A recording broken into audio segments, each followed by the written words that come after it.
नमस्कार, मी तृप्ती पालकर. बुलेटिनमध्ये आपल्या सगळ्यांचं स्वागत. हेडलाईन नंतर सगळ्या घडामोडी सविस्तर पाहूयात.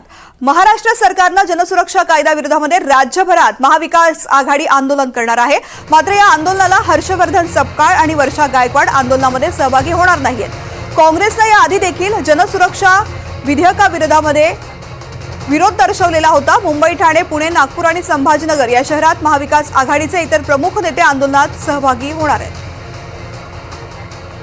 माझी सहकारी जुई जाधव या संदर्भातली माहिती देते. जुई, याआधी कळालेलं होतं की मवयाच्या या आंदोलनामध्ये काँग्रेस सुद्धा सहभागी होणार आहे, मात्र आता हे दोन्ही नेते अनुपस्थित राहण्याचं कारण काय?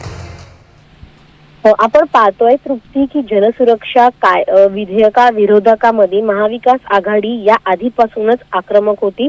मात्र सभागृहामध्ये आवाज न उठवल्याने काँग्रेस नेत्यांवर पक्षश्रेष्ठींनी नाराजी व्यक्त केली होती. त्यांच्याकडून लेखी अहवाल देखील मागवला गेला होता. आता मुंबईमध्ये आंदोलन होणार होतं महाविकास आघाडीतर्फे आणि हेच आंदोलन राज्यभरात काँग्रेसतर्फे करण्यात येणार होतं. परंतु मुंबईमध्ये आपण जर आता पाहिलं गेलं तर मग काँग्रेसचं कोणीही वरिष्ठ नेते उपस्थित नसणार आहेत.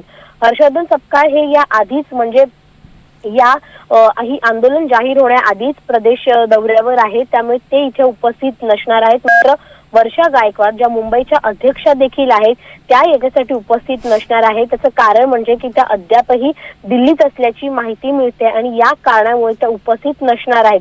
परंतु आपण जर पाहिलं तर मग जनसुरक्षा हे जे विधेयक आहे त्याच्या विरोधामध्ये नेत्यांनी सभागृहामध्ये भाष्य केलेलं नव्हतं, त्यामुळे पक्षश्रेष्ठींनी नाराजी व्यक्त केली होती. आणि आता याच विधेयकाच्या विरोधामध्ये जेव्हा मुंबईत आंदोलन होतंय तेव्हा एकही वरिष्ठ नेता या आंदोलनामध्ये मुंबईत सहभागी नसणार आहे. त्यामुळे नक्कीच महाविकास आघाडीमध्ये विशेष करून काँग्रेस पक्षाचं नेमकं चाललंय तरी काय, एक सवाल आता उपस्थित होतोय. धन्यवाद जुई या संपूर्ण सविस्तर माहिती करता.